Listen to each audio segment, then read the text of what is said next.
आपकी किताब का ही मैं यहाँ पर एक कोट करूँगा। आपने कहा, India has now evolved into an effective first responder in regional crisis situations. India matters because it can make a real difference to global needs.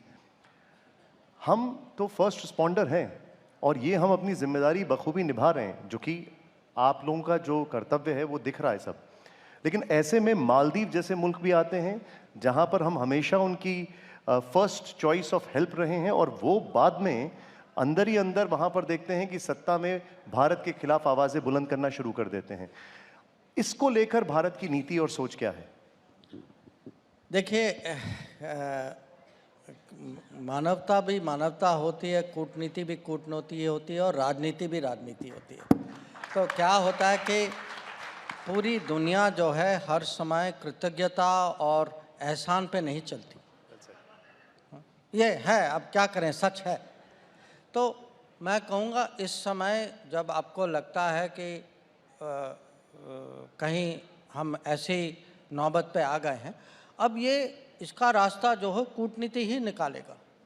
और मुझे लगता है कि अगर हम कोई भी सिचुएशन में हमें माने समझाना चाहिए लोगों को, एक किस्म से हो सकता है कि उनको पूरी चीज़ पता भी नहीं है। कभी कभी लोग जो हैं गुमराह हो जाते हैं, कोई कुछ कह देता है।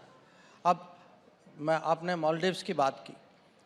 अब मालदीव्स में हमारे 2 हेलीकॉप्टर हैं और 1 प्लेन है। और वो क्यों हैं? वो हैं, ज़्यादातर उनका उपयोग होता है वो मेडिकल मेडवैक जो कहते हैं, मेडिकल इवैक्यूएशन में होता है। इसका लाभ किसको मिलता है? मालदीव्स के पब्लिक को मिलता है। अब ये हैं मिलिट्री के प्लेन। अगर मिलिट्री के प्लेन मिलिट्री वाले नहीं चलाएंगे तो कौन चलाएगा? वही चलाएंगे, वो तो स्वाभाविक।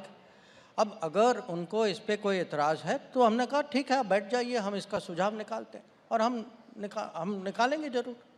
तो ये कभी कभी हो जाता है। जैसे मैंने कहा कि जो भी आप कहें, जितने माने हम हमारी नीयत साफ हो, नीति स्पष्ट हो, तब भी कभी कभी ये हम ऐसे सिचुएशन में आ जाते कि हमें इसका कहीं ना कहीं सुझाव निकालना पड़ता है। और मुझे विश्वास है कि हम इसको माने इसका सोल्यूशन हम निकाल पाएंगे।